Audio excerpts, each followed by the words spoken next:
News একটা শুনলেই বিশ্বাস করা যাবে, এটাকে ভেরিফাই করতে হবে। You have to verify and cross check the authenticity of the news. নিউজটা সঠিক কিনা আপনাকে ক্রস চেক করতে হবে, শুনলেই বিশ্বাস করা যাবে না। আল্লাহ তাআলা বলেন, ইয়া আইয়ুহাল্লাযীনা আমানু, ওহে বিশ্বাসীরা, ইন জাআকুম ফাসিকুম বিনাবাইন ফাতাবায়ানু, কোন পাপাচারী যদি কোনো নিউজ নিয়ে আসে, বিশ্বাস করার আগে নিউজটা যাচাই করে নিও। আন তুসিবু কওমান বিজাহালাতিন ফাতুসবিহু আলা মা ফাআলতুম নাদিমিন, যদি তোমরা বিশ্বাস করে ফেলো তাহলে কোনো কওমের উপর হয়তো এমন ডিসিশন নিয়ে নিতে পারো যে ডিসিশনের কারণে পরে তোমাদেরকে পস্তাতে হবে। এটা বর্তমান সময়ের সাথে অনেক বেশি প্রাসঙ্গিক। এত হোক্স নিউজ এখন, এত রুমার্স, এত ফেক নিউজ সোশ্যাল মিডিয়াগুলোতে।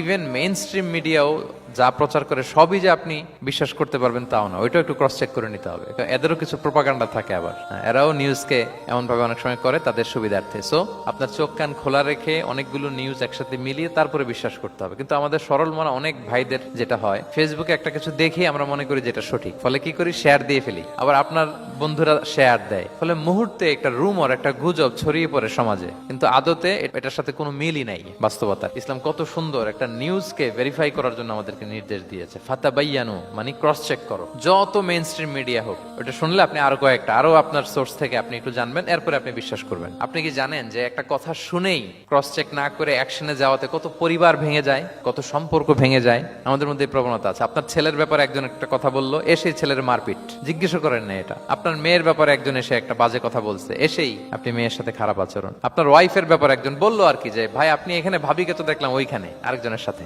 আপনি এসেই আপনার স্ত্রীর উপর চড়াও অথবা গায়ে হাত তুললেন। তো হতে পারে যে ওই ভদ্রলোক অন্য কোনো মহিলাকে দেখেছে যে দেখতে আপনার স্ত্রীর মতো, এরকম হতে পারে কি পারে না বলেন?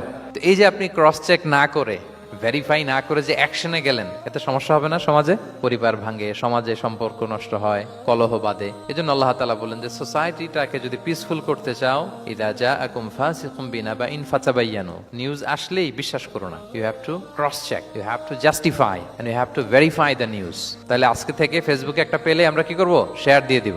কি শেয়ার দিবেন না? কি করব?